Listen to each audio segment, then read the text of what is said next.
Hey everyone, it's Clint. I've had an unbelievably terrible week. I'm trying to put in a sprinkler system. I'm almost finished, actually. I'm getting really close to being finished. This house has been just seriously fixer-upper. Um, so that's good, though, I guess. We're making progress. But my daughter broke her arm on Tuesday, and we thought she had to have surgery. And turns out they don't think she has to have surgery now, but anyway, that's been a nightmare. Then my wife sprained her ankle pretty severely on, what was it, Thursday? And so it's just been injury, and it's been a rough week. and this didn't make it any better. All right, this is the only comic. It's not really a review, but these are the one series I'm following, kind of going through. I don't know, I might do this a bit more and just sort of have one series that I'm following. But in this one, I've basically figured it out. So we knew they introduced two female characters right off the bat because the writer thought that it would be important. He didn't want to wait until whatever 6 issues in to introduce the female characters, okay? And in this particular issue, so we set things up. Here's one of the new female characters on the Maximals, the good guys side, and then there's a female character on the bad guys side. And immediately the big conflict here is a new character not in the series that we're learning about, has nothing to do with the series, but where I think this is an attempt to make you care about this character. Now, I think that's fine and dandy and all, but the way that they go about doing this is weird. And so I essentially have figured out what it comes down to. And what it comes down to is guilt. They're ashamed of this series. And I don't understand, how do you become a writer of a series if you look at that series and you say, this is problematic. This series is highly problematic. Why on earth would you want to then write it? What value do you see in the franchise if you're going to write it and immediately be making apologies the whole time for what the series is? What is the series? You might not care. But the series, it was made to sell toys, first off. It was made to sell toys to boys. That's a fact. That's why the series was created. And I think it worked. It was successful enough that, whatever, it existed. They sold toys. The female characters in this story, let's take a step back for a moment. Why are they there? Now, female characters exist. They exist in this story as well. But not the two characters that they introduced right off the bat that is now on the cover, issue 3, and you're supposed to care about this character, okay? Female characters in a story that is made for boys are intended for 2 reasons. First off is so that boys can have a crush on these female characters. I think that's a matter of fact at this point. How many of you read Elektra, in Daredevil, and you thought, oh, that's, so mysterious and she's so powerful.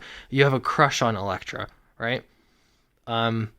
It's not that Elektra was there for the girls, but Elektra was there for the 3% of girls that read it. So again, in Beast Wars, you have, 2 female characters I can think of that already existed in this series without them inventing new ones.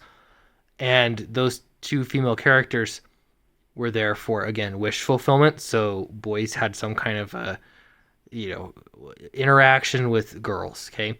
And then reason number 2 is because there are 3% of girls that are going to watch these things made for boys, read these comics made for boys, and they like having that girl that they can sort of identify with, okay? The problem is that when you have a writer that's trying to make this story appeal to current year, college-educated millennial, and coincide with all of the current modern sensibilities, you can't have it both ways. And so they're trying to essentially make apologies for it. So some of the weirdest thing here, I'm just going to show you, like, it's all about this one character, the Bat. What is her name? I don't even remember. How do I not remember her name? Anyway, but it's all about her being tortured and the Maximals just letting her be. And essentially, you have to be reminded over and over that she is a important member of the society, an important member of the team. Not only that, but then you have, this is female number 2 that says traitor and punches Dinobot in the face here. Also a female character. And the whole time you have Dinobot reminding Scold, the female character, you can still be better than they are. A Predacon worthy of respect. Let's see. I've been pretending myself French bowls. Let's see. Anyway, he essentially says something like Scold was one of the best Predacons or something. I lost the spot. Anyway, it's him spending this time to express to you why you should care about this snapping turtle and why this female strong power snapping turtle is more important and a better Predacon than the other characters. So essentially, I get that they're trying to introduce 2 new characters, and therefore, that's why that's why they're spending time here, is because they're introducing brand new characters. But at the same time, why did we come here to read this book? We didn't come here to read this for new characters. We came to read it to see a new take on Beast Wars, essentially. And when you basically have the same plot outline, over the big major events, those are the most interesting things. And then you fill it with basically apologies to try and just show that you're not problematic.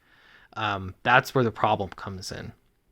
So, I don't know. At this point, I kind of realize, some of you have already told me a long time ago, I realize where this is headed, this whole book, but it still begs the question, why on earth, why do we have to take any franchise, any entertainment franchise, and try to make it for girls and boys?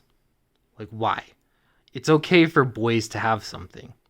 Girls have plenty of things, and there's lots of entertainment in books, in particular in books.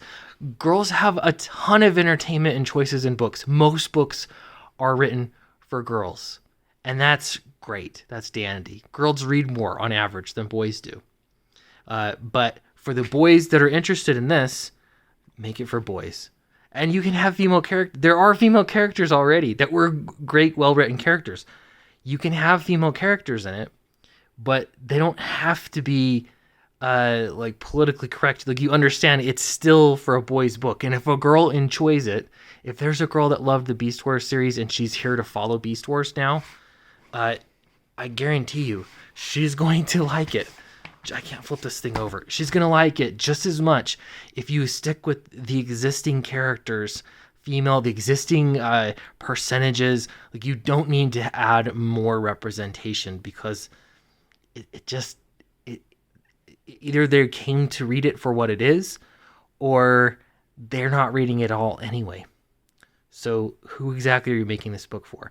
Anyway, I hope that all came out. I still have this on my pull list, technically. Should I get the next? I don't know. I'm kind of curious to see what happens, I guess. But in hindsight, I don't really care about it. This story's not particularly interesting. If I stop getting this one, I'll have to get a different book to make these kinds of videos. Anyway, thanks for watching. I really appreciate you. Thanks for subscribing, and I'll have some videos for you coming up this week.